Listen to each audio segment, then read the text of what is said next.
Welcome to Sounds of Brass.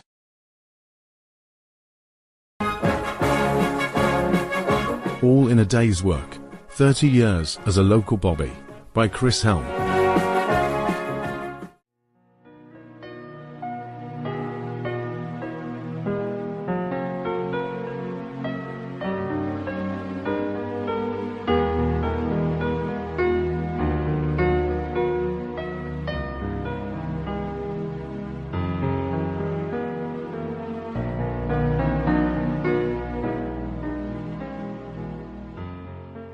All in a Day's Work, 30 Years as a Brighouse Bobby, by Chris Helme.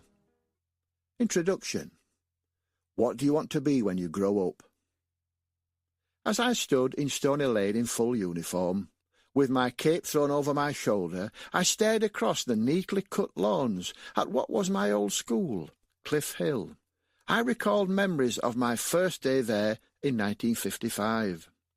Back in those days, the school was barely 3 years old, and the golden rule was that we all had to go down the right-hand side of the two drives leading up to the front entrance from the main road. To walk up the left-side drive, which was the teacher's entrance, meant that you could guarantee being spotted from the staff room. This meant you would be summoned to present yourself at the head teacher's office to receive the standard punishment for what was a cardinal sin. Today is another first because it is my initial day, but only on a trial basis, as the new Stony Lane Estate local Bobby. Or Community Constable, which is the updated title the Chief Constable prefers us all to be called. It sounds good for a modern title, but I doubt whether it'll catch on. I'd been asked to give a talk at the school's morning assembly. Not something I'd done before. Talking to the Methodist Church ladies group was one thing, but speaking to 300 school kids could be a fate even worse than one of those 1950 school dinners. Standing in the street, I recalled my first day as if it was yesterday. "Hey, copper!" "Hey!" said a louder voice. I felt a tug on the bottom of my cape. Looking down, I saw a young lad of no more than 8 years. I suppose unkempt is a nice way of describing his appearance. His hair was not combed, he had dirty knees, and his shoes had not seen sight nor sound of anything remotely resembling polish. It was a toss-up whether his knees were dirtier than his shoes. "Hey, copper! What's up? You scared to go in?" "It was my first day last week," he said in a confident, old-hand kind of way, and spoke to me as if I was the new boy. As I looked down at him, I thought to myself, I suppose I am really. "Well, are you?" he said. "Do you want to come in with me?" "Yes, OK." As we walked up together, I asked him, "Do you like school?" "It's OK," he replied, in an unconvincing kind of tone. "What's your name?" "Me mates call me Jimmy, but me gran calls me James. I like Jimmy better." "What's your name?" he asked me. "P.C. Helme, but you can call me Mr. Chris." Little did I know then that Jimmy was someone who I would get to know quite well over the next 16 years. "I'm going this way to the playground, and you go that way and you'll see the school secretary's office. See ya!" And off he ran and joined his mates in the playground, no doubt telling them he'd walk me up to school. Once I was inside and being shown where the head teacher's office was, time was racing backwards in my mind. I well remember standing outside the same door as a 7-year-old, having been sent to see the head teacher for throwing a snowball at a car driving past the school gates. How was I supposed to know the snowball had a stone in it? Back in 1955, there was a set of traffic lights outside the office. Red meant you had to wait. Amber, I think, meant you stood there quaking at the knees, waiting for the green light, when you had to knock on the door and wait to be told to enter. The door swung open. "Hello, I'm Selwyn Davy, the head teacher. You must be P.C. Helme, our new local Bobby." "Yes, I am." This head teacher was nothing like mine from the 1950s. In fact, I was to find out later that he was fairly new at the school. It soon became apparent that he was well liked by everyone, and someone I would get to know very well. I would enjoy all my visits to his school throughout his tenure of office. Please join us in the staff room. I will introduce you to everyone. As we walked through the corridors, my childhood memories as a pupil at the school were coming back to me as if it was yesterday. A cup of tea with the staff, and then we were off again, this time to the school hall. In my days at the school, this was the room where we had orchestra practice, and where I was taught to play the cymbal. Another first for me today was facing 300 children, aged from 4 to almost 11. With all their teachers sitting on both sides, along with classroom assistants and the school secretary, who was also the pianist. "Good morning, everyone," Mr. Davy said. "Good morning, Mr. Davy. Good morning, everyone." Mr. Davy introduced me to the children. "Good morning, P.C. Helme," all in that familiar, slow and drawn-out unison chorus-style response that all junior and infant schools do. After a few notices and announcements from Mr. Davy, it was my turn, and now I had over 300 pairs of eyes glued to every move I made, all waiting patiently for me to speak. But what do you talk to them about? Good citizenship? A little bit of crime prevention, and, of course, say no to strangers. No sooner had I started than my 10 minutes had raced by, and it was all over. I had been strongly advised by Mr. Davy not to have a question-and-answer session with the children. However, with over 50 parents sitting at the back of the hall, watching to see how I interacted with the children, I decided that it would be better if I encouraged them to ask questions. "Any questions, boys and girls?" Most probably have never spoken to a policeman before, although some may have been spoken to. Arms were thrown in the air like javelins, with many making all those familiar grunting noises to attract my attention. The first to put up their hand was none other than James, my escort to school that morning. "Yes, Jimmy, what would you like to say?" Pointing to the boy sitting next to him, he said, "Martin's dad is in jail." I looked at Mr. Davy, who had an expression that was as good as saying, "I told you so." "Now, think professionally." "Oh dear, I am sorry to hear that," I said, and quickly moved on to the next. After a few questions, I felt it was time to bring it to a close, but a small, fair-haired girl on the front row was really trying to attract my attention. "Hello, what is your name?" "Kirsty." "Quiet, everyone. Let us hear what Kirsty has to say." There was an instant deafening silence in the room, as if someone had turned the volume off. "What do you want to say, Kirsty?" "Mary, my friend," she was pointing to the girl sat next to her, "has weed on the floor." Mr. Davy's expression was just the same, only this time with a big smile on his face. I looked at the parents at the back of the room, who, according to Mr. Davy, had come in even larger numbers this morning just to see me. After saying goodbye to all the children, I followed many of the parents out of the room. Whilst there were a few nods and approving smiles, there were 1 or 2 parents who made distinctly disapproving whispers. I just smiled. Mr. Davy was behind me, and he whispered, "You'll not please everyone all the time." We shook hands at the front door, and he asked me to call again. Walking back down the drive, the correct side, of course, I started to think about the things my grandmother used to say to me when I got home from school. The one thing that has never left me, and that I will always remember, is the question she always asked me. "Christopher, what do you want to be when you grow up?"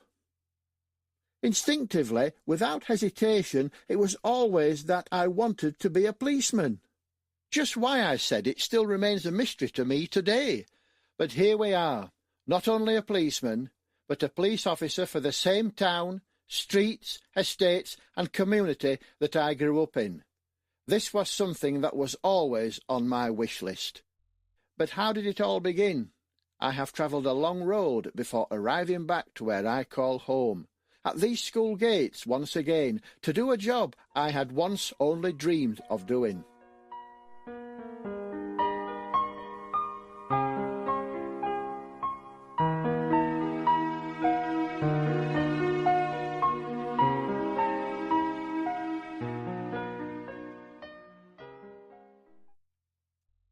Chapter 1.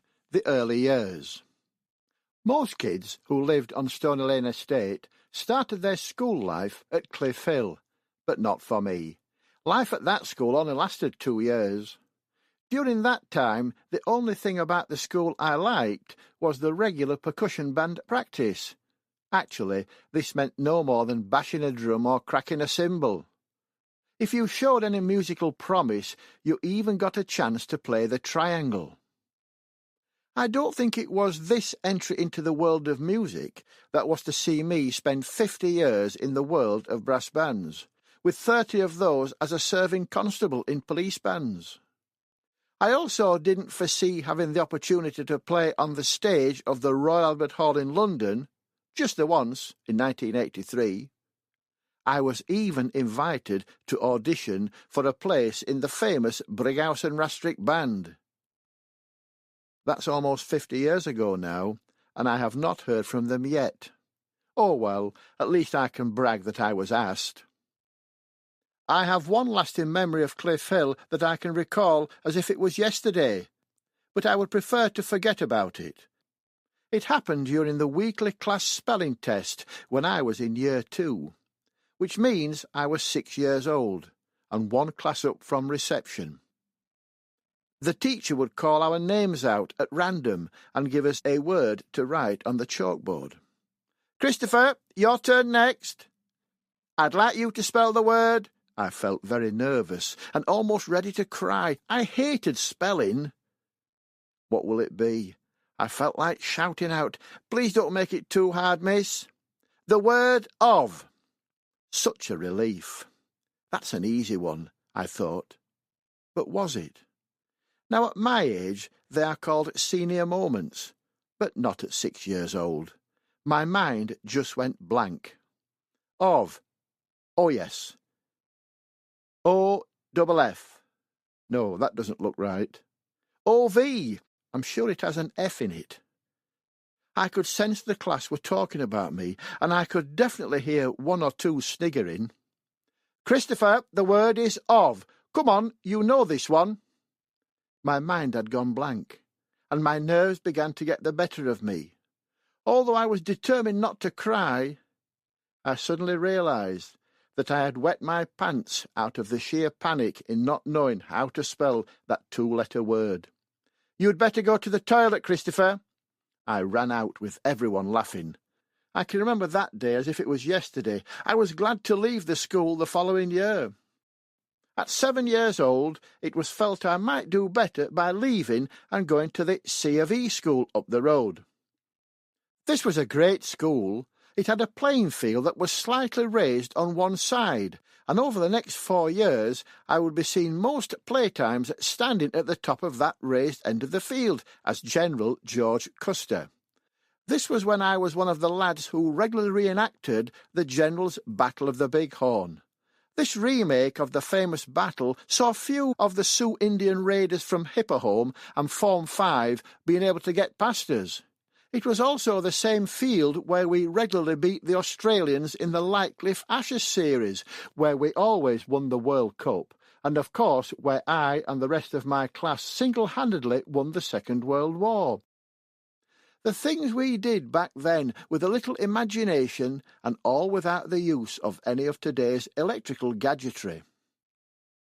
Over 30 years later, this was the same playing field where I helped 8- and 9-year-olds to complete the written part of their cycling proficiency test as the local bobby. This was certainly not something I had imagined would have been part of my future life when I was the same age. Did I do any better at this school? No, although I did play in the school cricket and football teams. I was also in the school choir. until they discovered where the noise was coming from, described as a grunter. I soon parted company with them. I didn't excel on the academic side either, but I was appointed as the class ink monitor. However, there was no future career in that job. It was during my time at this school that I first decided that I wanted to be a policeman when I grew up. To this day, I don't really remember what brought this idea into my head. It may have been because I always told Grandma that was what I wanted to do. Or the fact that we lived next door to 6 police houses on the estate might have had something to do with it. Maybe it was just watching the policemen coming home in big, shiny police cars and wearing their uniforms and helmets. Policemen seemed to be so much taller in those days as well. I had heard of some lads being clattered with a policeman's cape, or even worse, being on the receiving end of the occasional backhander. But none of that ever came my way. Even if it had, you didn't complain to your dad, or he would clatter you as well, just for bothering the policeman. It was not allowed for the police to dish out what I suppose was some kind of summary punishment in those days, just as it is not allowed now. In the 1950s society, people seemed to accept it because the policeman knew best. The police was still the job for me, even after the police came to visit our house because of some windows that had been smashed, which, of course, I tried to insist I knew nothing about. Living on Stony Lane Estate, 8- and 9-year-old lads did not go around bragging they were going to join the police. If you did, you knew what would happen to you. A quick duffing up behind Bert's fish shop. For me, the 11+ came and went. For me, nothing made any difference, not even putting on my best school uniform, or a visit to Harry Greenwood's Wearing Green barber's shop for a short back and sides, finished off with a handful of Brill cream. Having the shiniest shoes on the estate didn't help either. I don't know to this day why we had to go through all that just for an exam. The summer of 1961 came and went, and I prepared myself for the first day at St Martin's Secondary Modern School in Church Lane, Brighouse, which was to be my new school for the next 5 years. I would soon realise that after being a big fish in a small pond at the C of E school, being a small fish in a big pond at St Martin's was going to change my life. Starting that first day in Form 1B, aged 11, came as a real shock. We started with sewing lessons, making a pincushion. At the junior school, we had won a war and fought off the Sioux Indian Nation, and now we had sewing lessons. Was this going to be my future at the big school? The teacher was a soft-spoken lady who I suppose we took advantage of, but we knew just how far to go. Too far, and you got one of her looks. Back in those days, some teachers did throw the occasional board rubber in your general direction, and it was even reported that the odd woodwork chisel had been known to be thrown as well. This was all because you were talking out of turn, but most teachers just gave you the look. The first teacher to give me one of those looks was back at the C of E school. She was one of the teachers from the old school of teaching styles. Thinking back now to when I was a 7-year-old, she was one of the oldest white-haired ladies I had ever seen, and probably one of the largest as well. However, the teacher knew everything. It might have been her local knowledge, and particularly history, that partly inspired me to become so interested in it as well. This teacher had been at the school so long that I am sure my mother and her 2 sisters had been in one of her classes as well. When you were on the receiving end of that look, you knew you were treading on thin ice. With her temper, it was time to rein it in and get on with your work. I'd had that look before, of course, from Mother when she took me to see our posh auntie. We had to visit her once a month at her small end terraced house, which still had an outside lavatory with a key that was about 6 inches long, tied to a big bobbin. We always had to go and sit in the front room in those days. This was considered to be something really special, because the front room was usually where no one was allowed to go. There was never a thing out of place, and the open fire was always carefully laid out ready with coal and firelighters, made out of our uncle's Saturday evening Green Final sports newspaper. But no one could ever remember seeing the fire lit, and the room always had a funny smell. Many years later, I was told that sitting in that room was an honour, because it was usually reserved for the laying out of dead people. Whilst sitting on my auntie's horsehair settee and fidgeting because the loose settee filling was scratching the back of my legs, I tried to pretend not to notice the crumbs. These were from the caraway seed cake she always gave me, which would gradually litter the lino floor covering. While my auntie just smiled, I was on the receiving end of one of those looks from my mother, at which point I knew I was good as dead when I got home. I had only been at St. Martin's for a week when I was involved in a fight outside the parish hall. Not that I was fighting. It was one of those older lads from the 4th year. Frank Johnson was a thug and a member of the small gang at the school. I was standing quite close to him when he blew a bubble with his chewing gum and it burst, sticking all across his face. I thought it was funny, just as the other lads from the 1st year thought as well. Frank was embarrassed, and obviously felt shown up with all the 1st year lads laughing at him. He made his way through the crowd and looked at me straight in the eyes. I suddenly found myself spread eagle on the floor, dazed, with blood pouring from my nose. He had head-butted me and had literally flattened me.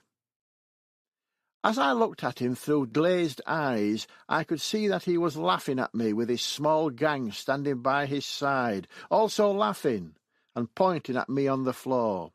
There was nothing I could do about it.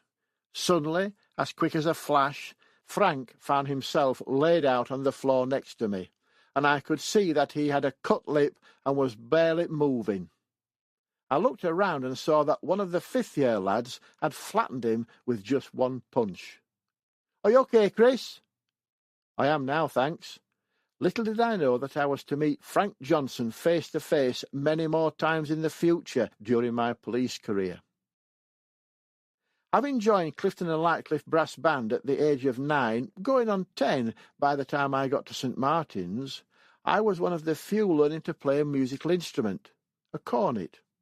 I joined the band one Sunday afternoon when my dad called me in from playing football in our street. Once I was inside, I saw one of the neighbours sat in the front room. My first thoughts were that I must have been in trouble. Dad introduced the neighbour and said, "Christopher, you have a choice. Starting next week, you can either go to Sunday school or join the band." Band, I thought. The neighbour explained that he was the treasurer of Clifton and Lightcliffe Brass Band, and he was looking for young people who might like to join and learn to play an instrument. I was keen, given the alternative of going to Sunday school every week, which for me was a non-starter. That Saturday afternoon's decision would be the first day of my 50 years in brass bands. However, looking back after making that choice, I thought to myself, what the heck's a brass band?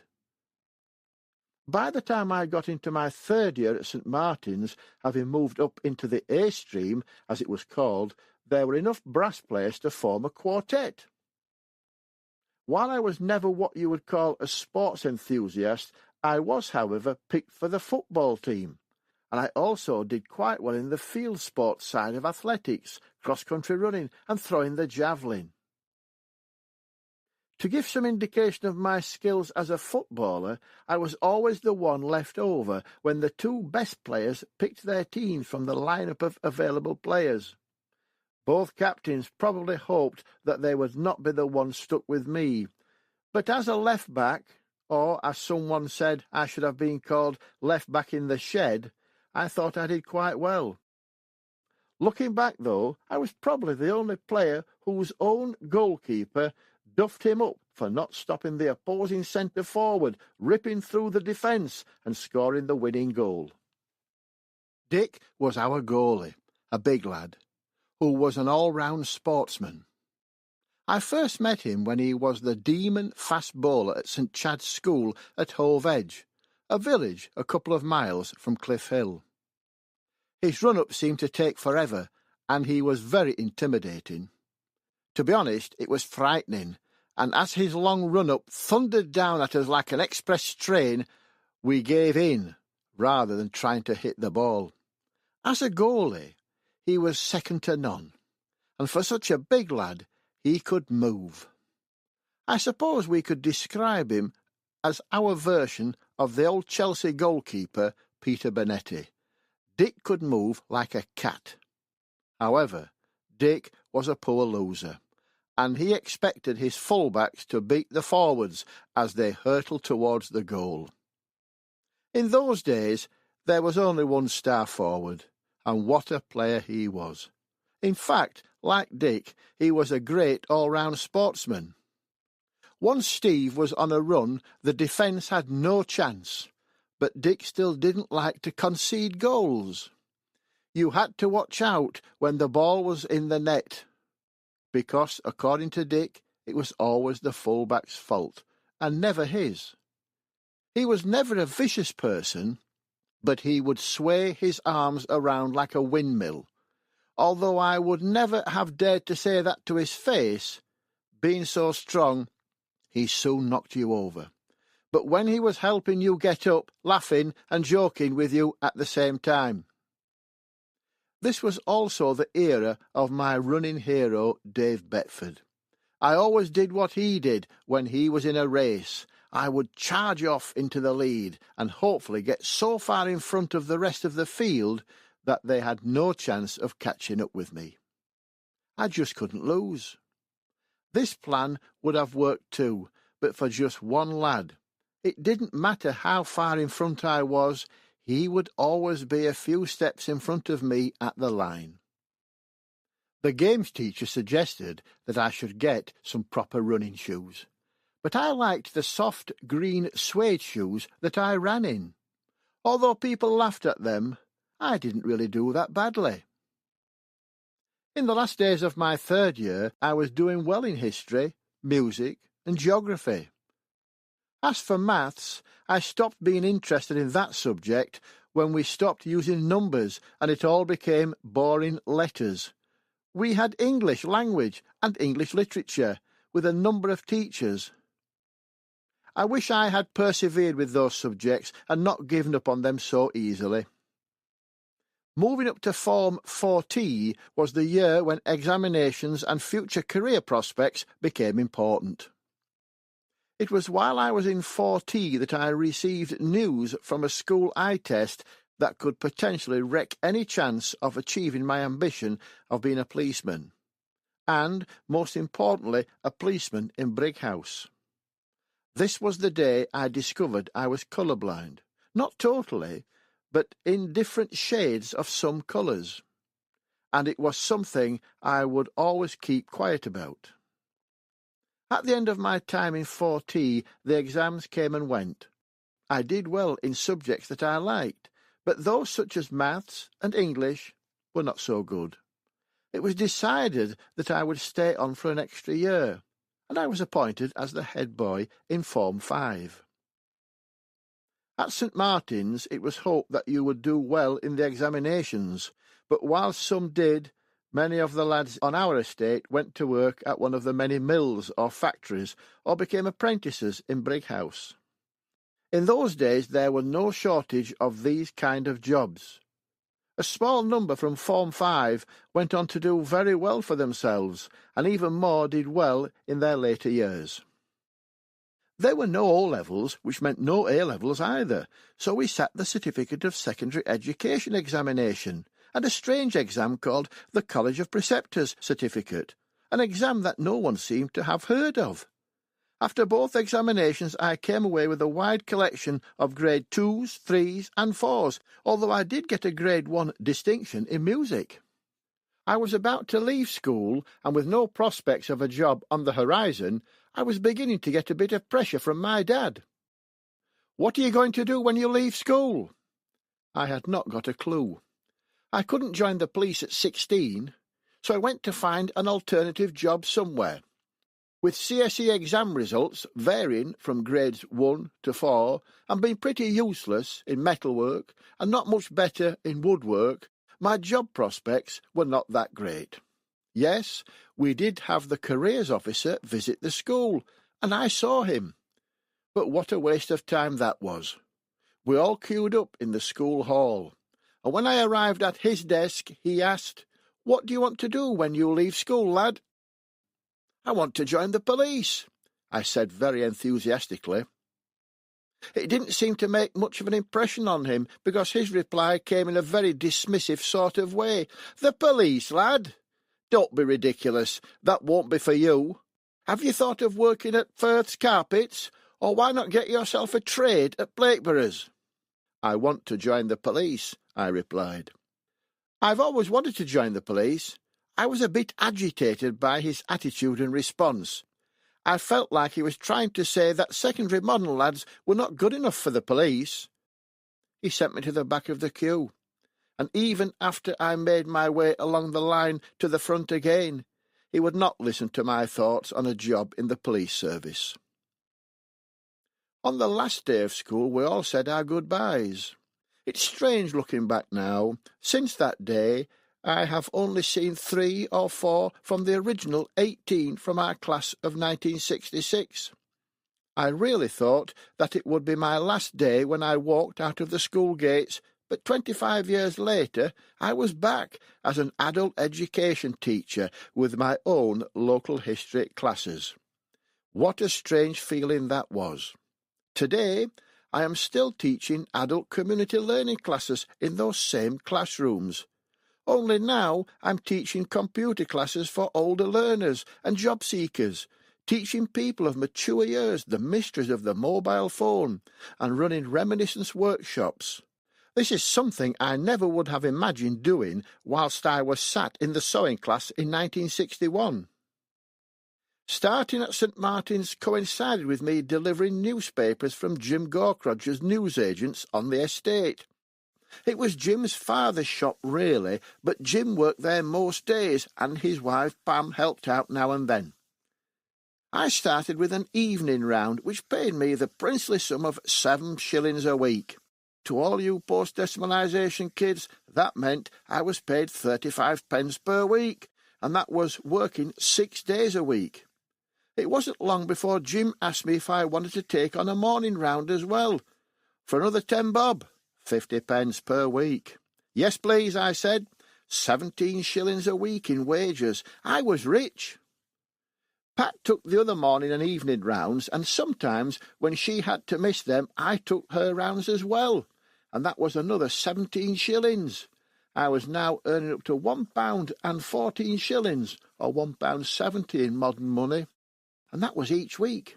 It got even better when I went to see the postmaster at Lightcliff Post Office, another newsagent's shop, about a vacant Sunday round. The postmaster was a funny old cuss who never smiled.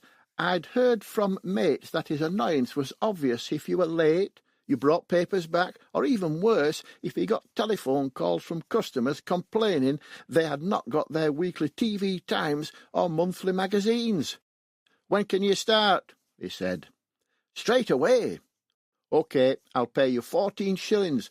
That's 70 pence today, and you can start next Sunday. Your round is at this end of Lightcliff. I'll see you at 8:30, and don't be late." Back in those days, we called that area the posh end of Lightcliff. It was mostly houses with names, whereas down our end it was all numbers. In those days, anything else, and you would be considered a poser. People still talk about a man who lived in a council house. While he didn't have a house name, he had a sign on his green front door with the words, "Here lives James Salmon." He was the ultimate poser on our end of the estate. Even though my maths was pretty bad, I could soon add up that when I had to do the other 2 weekly rounds, as well as my own, I would be earning over £4 per week. My Sunday round at the top end of Lightcliff didn't last long, though. I was really looking forward to all the Christmas tips, but they only amounted to 3 bob. 15 pence today, for carrying 2 large newspaper bags around. That's it, I said. I'm packing it in. 3 bob. I could make more than that taking pop bottles back. The next time I was in the shop, I told the postmaster I was packing it in. Don't leave, Chris, he said. I'll give you another round, and you should do better next time. I stayed, and he gave me the Stony Lane estate round, which meant I could deliver our newspapers. The following Christmas was great. £13, 17 shillings and 8 pence. I didn't realise until I was back on the estate in 1976 as the local bobby that all those years delivering newspapers helped me to get to know everyone. This was something that would turn out to be invaluable when I was pounding the estate beat. Christmas was also a good time to be in the band. This meant carolling in pubs and clubs and around the streets on the estates. It also took me to the posh end of Lightcliff again, not delivering newspapers, but playing outside the houses of the band's president and vice-presidents, which included Mr. William Brooke and Mr. and Mrs. John Denham.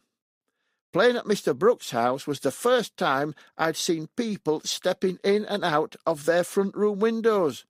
I discovered later that these were called French windows. Whilst playing at the Denhams, the older members of the band drilled it into us that if they heard the band arrive, they would not open the door, nor would they put anything in the collecting tin.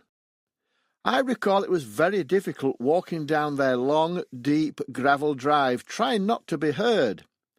I got to know many of these people as well, and these contacts would again be invaluable for me in later years. The Lightcliff Post Office newsagents was taken over by Dennis and Jean Ackroyd. We always got on well, and even with all 3 of us now retired, we still managed to have a few laughs about old times. I always seemed to have a few papers left over in those days. Rather than take them back and get told off by Dennis because the customers had telephoned the shop to say they were still waiting for their newspapers, I always managed to get back to the shop with an empty bag. "Well, where are they?" Dennis would ask. I knew he was angry about it, but there was never any shouting, swearing, or stamping feet. Jean would just say, "Oh, Christopher." "Not to worry, Dennis. I've sold them. Here is the money. If you have any spares, I'll take those to the customers who have phoned. OK?" "I suppose so. Don't let it happen again." It did, of course, many times. But I always managed to sell the papers to some men on a building site in West Avenue. On top of the 5 paper rounds, I also joined the ranks of school lads who went to work for Brooks' Stone Company. Whilst most of the lads who went to work at this company all ended up doing back-breaking work in the brickyards, I didn't. I was lucky. My grandfather worked in the same department for many years. I was, as they used to say, looked after, being paid almost 3 bob an hour.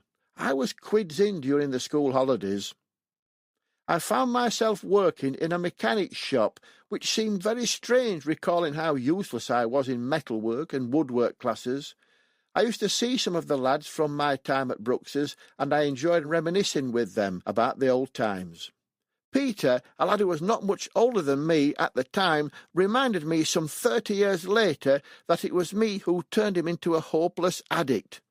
No, not drugs, fags, or booze, but to yoghurt.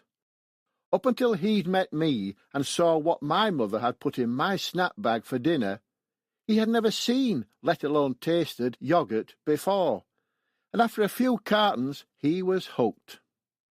George was one of the mechanics I worked with regularly, and when he had to do a site visit, mending one of the cranes or some other machinery in one of the quarries, I had to carry his tool bag.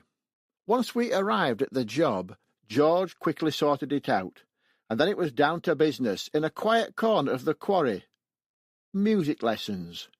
George was a singer on the club circuits, and a very good one. He had been auditioned for the Black and White Minstrels.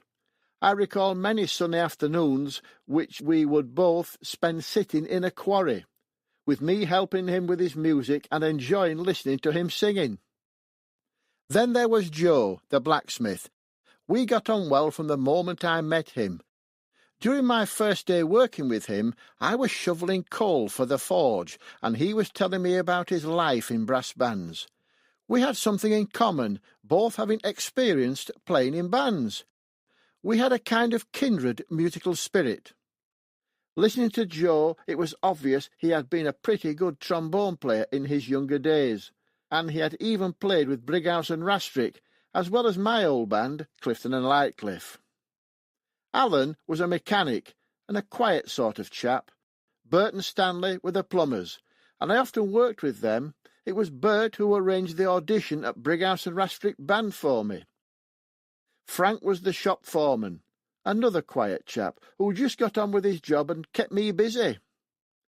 John was the welder, and he taught me how to use electric welding equipment. On the second day working with him, I tried to get the welding rod to ignite. I dropped the face mask, scraped the welding rod on the side of the metal workbench, and finally got it to work, but I suffered for that. I was terrified that I would never be able to see again after looking directly at the intense bright light as the rod ignited. My temporary blindness lasted for almost a week before my sight gradually came back to me. The manager of the mechanic shop was Joe Haley, who was a nice old chap that knew my grandfather from the old days. He was a good friend of Mr. William, and the two of them would often disappear and spend the day at Headingley watching Yorkshire or a test match. Mr. William was a member of the Brooke family who owned the company, and was someone I had met before when the band played at his house on Christmas morning. He was another person who I would get to know well over the years. However, in 1982 I was contacted by his family to attend his home and deal with what transpired to be his unexpected passing. Dad was now getting impatient with me to make a decision about a job or what kind of work I wanted to do after leaving school. I still wanted to join the police, of course, but I wasn't old enough yet. From the first day I started at Cliff Hill School in 1955 until my first day in my first full-time job in Halifax, all the people I met and got to know would prove to be an invaluable source of help the day I returned to the estate as the newly appointed local bobby. All those years of listening and talking to local people, including those on the fringe of crime and, of course, the ones who had crossed the legal line. These were to be the people of my policing patch, people who I would get to know even better.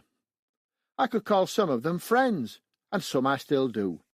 I would deal with their problems, catch at least some of the criminals who invaded their property and lives, and inevitably help them deal with the sudden loss of a loved one. I helped their children to pass what is, to an 8-year-old, the first big test of their young lives, the cycling proficiency test.